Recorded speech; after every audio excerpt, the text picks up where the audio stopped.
Hello everyone, welcome back to hash data. My name is Taimur Mirza और आज का हमारा टॉपिक है पाइथन कंडीशन स्टेटमेंट्स या पाइथन में इफ एल्स क्या होता है। तो गाइस, आज की जो हमारी वीडियो है इसके अंदर हम इसका पार्ट 1 करेंगे क्योंकि ये एक थोड़ा सा लेंथी टॉपिक है और मेन टॉपिक है। तो कल हम इंशाल्लाह इसका सेकंड पार्ट देखेंगे और इसको ज़्यादा तफसील में पढ़ेंगे। उसके बाद ये दोनों जब हमारे लेक्चर्स पूरे हो जाएंगे तो जिस तरह मैंने आप लोगों को बताया हुआ है कि मैं आप लोगों के लिए एक पाइथन की 50 क्वेश्चंस की बेसिक एक्सरसाइज बनाऊंगा।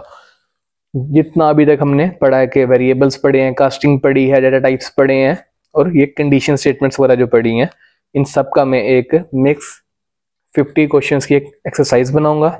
उसको हम साथ मिलके करेंगे और इसके अंदर हम अपनी लॉजिक बिल्डिंग सीखेंगे। ठीक है, तो चलिए स्टार्ट करते हैं कि पाइथन में कंडीशन स्टेटमेंट्स क्या होती हैं। अच्छा जी, तो python condition statements are used to take decision in our code. कि यार जब भी हमने अपने कोड के अंदर कोई ना कोई डिसीजंस लेने होते हैं ना, कि अगर यूं हो तो यूं हो जाए, अगर वैसे हो तो ऐसे हो जाए, तो वो डिसीजंस जो होंगे या अपने कोड को जब भी हमने कोई कंडीशन देनी होगी तो उसके लिए हम यूज करते हैं पाइथन कंडीशन स्टेटमेंट्स। इसमें 3 स्टेटमेंट्स आती हैं, इफ, एलिफ और एल्स। तो सबसे पहले देखते हैं जी इफ स्टेटमेंट क्या होती है। An if statement is written by using the if keyword. कि यार जब भी हमने अपने कोड के अंदर कोई भी इफ स्टेटमेंट पास करनी होगी तो उसका सिंपल सा सिंटैक्स है कि सबसे पहले हम लगाएंगे इफ कीवर्ड, उसके बाद अपनी कंडीशन देंगे। जिस तरह लेट्स सपोज आपको एग्जांपल के तौर पे मैं एक वेरिएबल बनाता हूँ ए, उसके अंदर मैं एंटर कर देता हूँ जी 50। एक बनाता हूँ बी, उसके अंदर मैं एंटर कर देता हूँ जी 30। अब यहाँ मैं ना अपनी एक इफ कंडीशन पास करने लगा हूँ, जरा देखिएगा। सबसे पहले मैंने इफ कीवर्ड लगाया, इफ, ये मैं दे रहा हूँ अपनी condition, if a is greater than b. इसका ना सिंटैक्स होता है, सिंटैक्स ये है कि सबसे पहले आप अपना यानी कि कंडीशन जो लगा रहे हैं उसका यानी कि कीवर्ड लिखेंगे इफ कीवर्ड लगाया, उसके बाद ये देखें जी ये मैंने अपनी कंडीशन पास की है। अब मैं एक लगाऊंगा कोलन, शिफ्ट कोलन। ठीक है, ये कोलन क्यों लगाना है जी? ये सिंटैक्स का हिस्सा है। सिंटैक्स कहते हैं लिखने के तरीके को, यानी कि ये पाइथन के सिंटैक्स के रूल्स हैं कि जब भी आप कोई स्टेटमेंट पास करेंगे तो आप कोलन लगाएंगे। इसके बाद एंटर करके मैं निचली लाइन पे आ जाऊंगा। अब मैं यानी कि उसे ये बताना चाह रहा हूं कि अगर if a is greater than b, कि अगर ए बी से बड़ा है तो क्या करो जी, प्रिंट कर दो a is greater than B. जैसे मैं शिफ्ट एंटर करके अपने प्रोग्राम को एग्जीक्यूट करूंगा तो ये देखें जी हमारी यानी कि कंडीशन ट्रू हो रही है, तो ए इज ग्रेटर देन बी हमारी यानी कि आईडीई ने हमें आउटपुट में शो करवा दिया है। कि यार अगर हमारी कंडीशन ट्रू हो रही होगी ना तब तो ये रन करेगी, नहीं तो ये वहीं की वहीं स्टॉप हो जाएगी। कि जिस तरह ए सच में बी से बड़ा है इसलिए ये आगे चली है, यानी कि अगर if a is greater than b तो क्या करो, प्रिंट ये कर दो। ठीक है, कि अगर ये हो जाती, अगर यार ये इन केस फॉल्स हो रही होती ना हमारी कंडीशन, तो ये यहीं का यहीं स्टॉप हो जाता और हमें यानी कि आउटपुट में कुछ भी शो ना होता। जैसे लेट्स सपोज अब मैं अपनी कंडीशन चेंज कर देता हूँ, मैं कर देता हूँ if a is smaller than b, तो क्या करो, प्रिंट कर दो a is greater than b. तो ये देखें जी शिफ्ट एंटर किया तो कुछ भी हमें आउटपुट में शो नहीं हुआ। वो क्यों नहीं हुआ? सबसे पहले यानी कि हमारा जो कंपाइलर है उसने यानी कि ये लाइन पढ़ी कि यार ए एक वेरिएबल है, उसके अंदर 50 स्टोर है। उसके बाद वो निचली लाइन पे आ गया उसको समझने के बाद कि यार अब इस लाइन में क्या हो रहा है कि बी एक वेरिएबल है, उसके अंदर 30 स्टोर है। उसके बाद वो नीचे आएगा कि यार यहाँ एक कंडीशन लगी हुई है कि इफ अगर ए बी से छोटा है तो प्रिंट कर दो ये। तो उसने देखा कि यार नहीं यार ए तो बी से छोटा नहीं है, तो वहीं का वहीं वो स्टॉप हो गया। ठीक है, अगर इसे अगर मैं दोबारा कर दूं कि ए इज ग्रेटर देन बी तो ये देखें जी अब ये हमें ये शो करवा रहा है। ठीक हो गया। आगे आती है जी elif statement. Elif statement is Python's way of saying if the previous conditions were not true then try this condition. An elif statement is written by using elif keyword.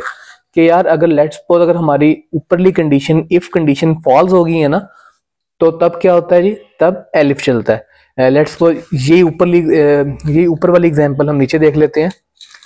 ए के अंदर हम स्टोर कर देते हैं जी 50, बी के अंदर हम store कर देते हैं जी 30। अब मैं इफ कंडीशन पास कर रहा हूं एक अपनी, इफ अगर ए इज ग्रेटर देन बी, तो कोलन लगाना है, कोलन लाजमी लगाना है क्योंकि ये सिंटैक्स का हिस्सा है। If a is greater than b, कि अगर ए बी से बड़ा है तो क्या करो जी, प्रिंट कर दो। क्या प्रिंट कर दो, a is greater than B. ठीक है, उसके अब नीचे आता हूं। अब लेट्स सपोज अब मैं लगाता हूं अपनी यहां एक एलिफ स्टेटमेंट। ठीक है, अब देखो यार कि जब भी आपने एक से ज्यादा कंडीशन लगानी होगी ना, तो आपने ये बैक स्पेस करके पीछे आना है। यार ये क्यों हमने यहाँ इनके स्पेस क्यों दी है, इसको कहते हैं गाइस इंडेंटेशन। ये इंडेंटेशन क्या होती है, ये हम आज के लेक्चर में भी ही एंड में कवर करेंगे, तो अभी के लिए इसको इग्नोर करें। यहां मैं लगाता हूं अपनी एलिफ स्टेटमेंट। उसके लिए मैं क्या करूंगा जी, एलिफ कीवर्ड लिखूंगा अपना एलिफ, कि अगर यानी कि इफ, एलिफ और एलसी ये तीनों एक दूसरे के साइनोनाइम्स हैं। ठीक है, कि elif a is smaller than b, तो क्या करो जी, प्रिंट कर दो a is smaller than B. ठीक है, ये देखें जी कि क्या आ रहा है जी, ए इज ग्रेटर देन बी। अगर अब मैं बी को बड़ा कर दूं, शिफ्ट एंटर करके दोबारा चलाऊं, तो क्या आ रहा है जी, ए इज स्मॉलर देन बी। यानी कि इफ और एलिफ कंडीशंस की स्टेटमेंट्स की मदद से, यानी कि अपनी जो कंडीशन स्टेटमेंट्स जो है इसकी मदद से हम अपने कोड में डिसीजंस ले सकते हैं। इसमें यार आप लोगों को मैंने बताया था जैसे कि ये एक स्ट्रिंग है, इसलिए हमने इसको इन्वर्टेड कोमास में लिखा है। यार हमने प्रीवियस लेक्चर में इनपुट फंक्शन पढ़ा था, तो वो अगर लगा के देखेंगे यार, हम यही इनपुट यूजर से लें कि एक प्रोग्राम हम बनाते हैं कि यूजर उसके अंदर जो भी दो नंबर एंटर करे तो वो झट से बता दे कि यार कौन सा नंबर बड़ा है। ठीक है, लेट्स सपोज मैं यहां करता हूं इनपुट, ये यूजर को शो करवाने के लिए मैं यहां लिख रहा हूं एंटर योर फर्स्ट नंबर। ठीक है, यहां भी मैं क्या करूंगा जी, input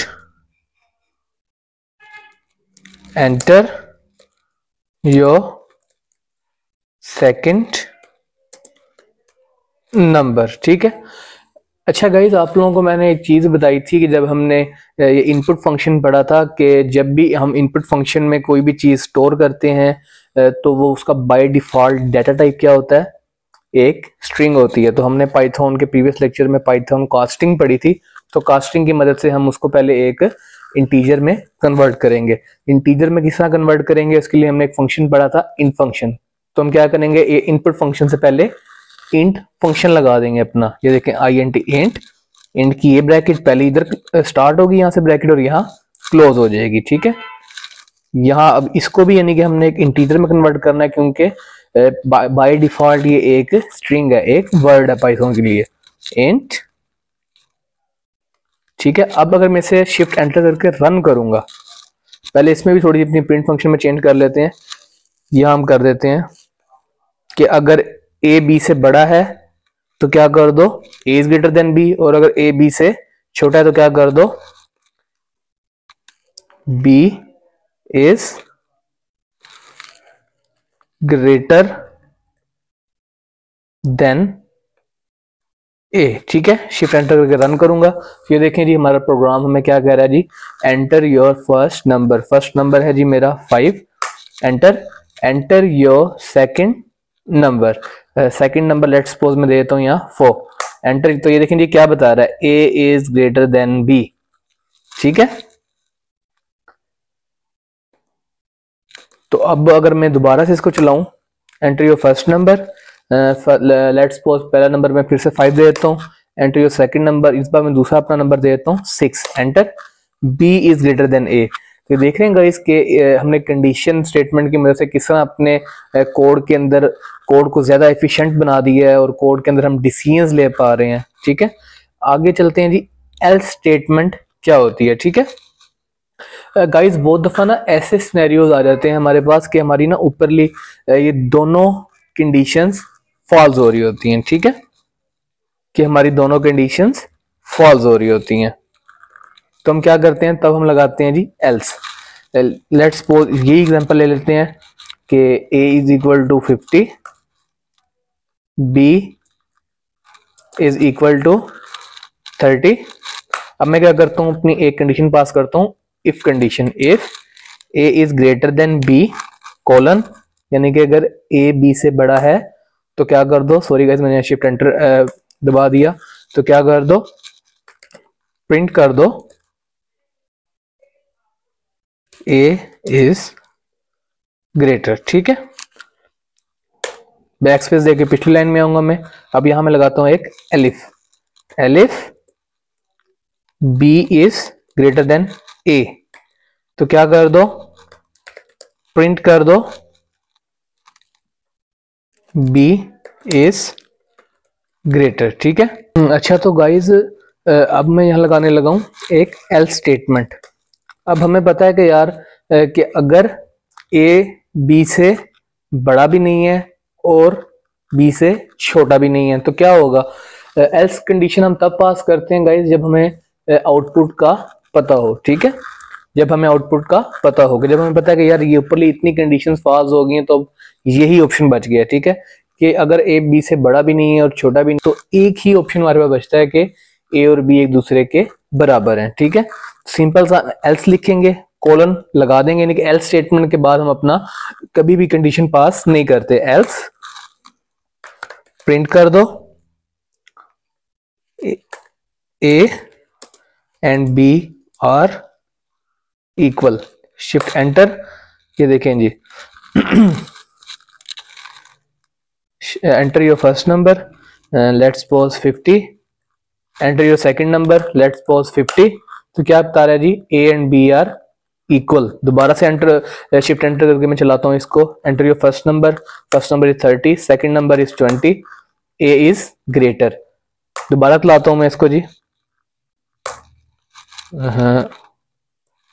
let's suppose first number is my let's suppose my first number is 50 and second number is 60, तो क्या बता रहा है जी, b is greater। ठीक हो गया गाइज।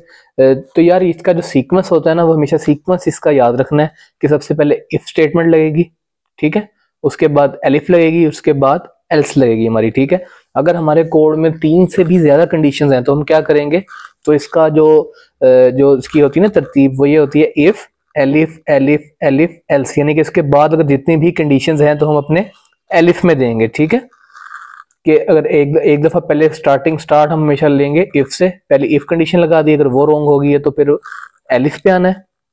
ठीक है, एलिफ के बाद अगर आपने जितनी भी कंडीशंस देनी है आप एलिफ एलिफ लगा के दे सकते हैं। उसके बाद एंड पे जब आपको पता है कि यार अब आपको आउटपुट पता है कि यार इसके अलावा कोई कंडीशन इस केस में नहीं बचती, तो अब आप अपना सिंपली सा एल्स लिख के इसके अंदर ये चीज प्रिंट करवा देते हैं। ठीक है, तो इस कोड में सबसे पहले क्या होगा जी, सबसे पहले हमारा पाइथन का कंपाइलर इसको रीड करेगा कि यार ए एक वेरिएबल है, उसके अंदर क्या हो रहा है जी, उसका डेटा टाइप इंटीजर के अंदर कन्वर्ट हो रहा है, जो भी चीज है, ठीक हो गया। उसके बाद इनपुट लिया जा रहा है यूजर से, ठीक हो गया। उसके बाद वो आएगा निचली लाइन पे, ये चीज उसको लाइन समझ आ गई है कि बी एक वेरिएबल है, उसके अंदर भी इंटीजर डेटा टाइप के अंदर किसी चीज को कन्वर्ट किया जा रहा है। उसके बाद वो चलेगा इस चीज पे, यार इनपुट लिया जा रहा है इसमें भी यूजर से। ठीक है, उसके बाद वो आ जाएगा नीचे कि नीचे यार एक इफ कंडीशन पास की हुई है, वो क्या है कि if a is greater than b, तो क्या कर दो, प्रिंट ए इज ग्रेटर। ठीक हो गया, अगर ये चीज हमारी ट्रू हो रही होगी, ठीक है, अगर हमारी ये कंडीशन ट्रू हो रही होगी तो यहीं का यहीं चल के ये प्रिंट करवा देगा और स्टॉप हो जाएगा हमारा प्रोग्राम, यानी कि फिर वो इन दो कंडीशंस जो है ना, निचली दो जो लगी हुई है उनको इग्नोर कर देगा। ठीक है, निचले यानी कि अगर हमारी जिस स्टेप पे हमारी कंडीशन ट्रू हो जाएगी तो उसके बाद वो निचली सारियों को कंडीशन को, बेशक उसके नीचे 100 कंडीशन भी लगी हुई है तो उनको हमारा पाइथन क्या करेगा, इग्नोर कर देगा। ठीक है, अगर लेट्स सपोज एलिफ चलती है हमारी, अगर ये हमारी रॉन्ग हो जाती है तो इसको इग्नोर करके वो नीचे जंप कर जाएगा एलिफ पे। अगर एलिफ हमारी करेक्ट हो जाती है तो वहीं का वहीं उसका आंसर प्रिंट कर देगा और स्टॉप हो जाएगा, फिर वो एल्स को भी इग्नोर कर देगा, एल्स चलेगा ही नहीं। ठीक हो गया, आगे चलते हैं जी। इंडेंटेशन क्या होती है, appropriate spaces in the code while using conditional statements is called indentation। कि यार जब भी हम इन्हें अपना कोई भी कंडीशन स्टेटमेंट लिखते हैं ना, तो उसके अंदर हमने ना स्पेसेस का ख्याल रखना होता है। जिस तरह मैं आपको एग्जांपल देके बताता हूँ कि a is equal to 50, b is equal to 30 if a is greater than b, colon लगेगा हमारा। उसके बाद इधर देखें, जैसे हम एंटर कर रहे हैं ना, तो ये स्पेसेस 4 स्पेसेस छोड़ के हमें ऑटोमेटिकली नीचे लेके आ रहा है हमारा कर्सर। क्यों से? क्योंकि पता है कि यार ये एक इफ कंडीशन है। तो जब भी हम अपनी कोई कंडीशन पास करते हैं ना, तो उसको हम इंडेंटेशन ब्लॉक के अंदर रखते हैं अपनी। देखें, लेट्स सपोज इस तरह प्रिंट कर दो a इज ग्रेटर, तो ये देखें जी हम क्या कर रहे हैं, यहाँ इसको एक स्पेस देके इस एक तरह से हम इस चीज को इसके अंदर लिख रहे हैं, यानी कि जो प्रिंट वाला जो हमारा है ना, ये इसको हम अपनी इस कंडीशन के अंदर शो करवाना चाह रहे हैं कि यार ये चीज जो है वो इसके अंदर है। ठीक है, इसको स्पेसिस दे के, जिस तरह लेट्स सपोज मैं अगली लाइन पे आऊंगा, तो इधर मैं लेट्स सपोज जो मर्जी लिखूं, इस इधर अगर मैं लेट्स सपोज फिर से कुछ भी लिख दूं कि प्रिंट देश या जो भी, तो वो सारा एक, ये देखें, इसके अंदर आ रही है। इसके बाद अगर जब मैं दोबारा कोई और कंडीशन लगाने लगूंगा, जिस तरह एलिफ लगाने लगूंगा, तो मैं क्या करूंगा, बैक स्पेस दे के बैक आऊंगा फिर से। ठीक है, अपनी इस ओरिजिनल लाइन के अंदर आऊंगा। यहां मैं अब लगाता हूं let's suppose elif B is greater than A, फिर यानी कि कोलोन, और फिर नीचे ये देखें, ये हमें यानी कि एक इंडेंटेशन ब्लॉक कहते हैं इसे हमारा। ठीक है, बी इज ग्रेटर, इसे हम क्या कहते हैं जी, अपना इंडेंटेशन ब्लॉक। ये देखेंगे इफ कंडीशन लगी हुई है कि अगर ये ठीक हो रही हुई तो क्या करना है, ये करना है। उसके बाद अगर ये ठीक हो रही हुई तो क्या करना है, ये करना है। ये गाइस हमेशा 4 स्पेसिस की स्पेस देनी है हमेशा आपने। इसको कहते हैं इंडेंटेशन। इंडेंटेशन क्यों जरूरी है यार, ये भी सिंटैक्स का एक रूल है, सिंटैक्स का हिस्सा है। अगर आप इंडेंटेशन नहीं देंगे तो आपकी यानी कि पाइथन समझ ही नहीं पाएगा आप क्या करना चाह रहे हैं। लेट्स सपोज अगर मैं यहाँ से ये स्पेस हटा दूं, तो देखना हमारे पास एक एरर आ जाएगा। शिफ्ट एंटर, क्या एरर आ गया जी, इंडेंटेशन एरर। इंडेंटेशन एरर मतलब कि आपने यार कोई इंडेंटेशन में कोई मसला कर दिया है।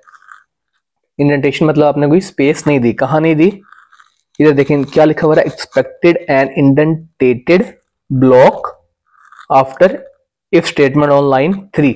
लाइन 3 हमारी यहाँ आती है कि लाइन 3 का जो यार आपने ये जो इफ कंडीशन लगाई हुई है ना, उसके देखें ये जो प्रिंट है, इधर आपने इंडेंटेशन ब्लॉक की स्पेस नहीं दी, या आपने इधर स्पेस नहीं दी, इंडेंटेशन नहीं दी।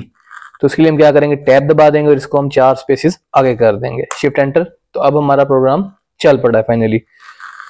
ठीक हो गया गाइस। तो ये हमारा पार्ट 1 था, तो इंशाल्लाह कल हम इसका पार्ट 2 कवर करेंगे। तो गाइस अगर आज के लेक्चर में आप लोगों को कोई भी मसला आ रहा है या कोई भी इश्यू आ रहा है, तो आप नीचे कमेंट करके पूछ सकते हैं। तो अपना बहुत सारा ख्याल रखिएगा। आज के लिए इतना ही। अल्लाह हाफिज।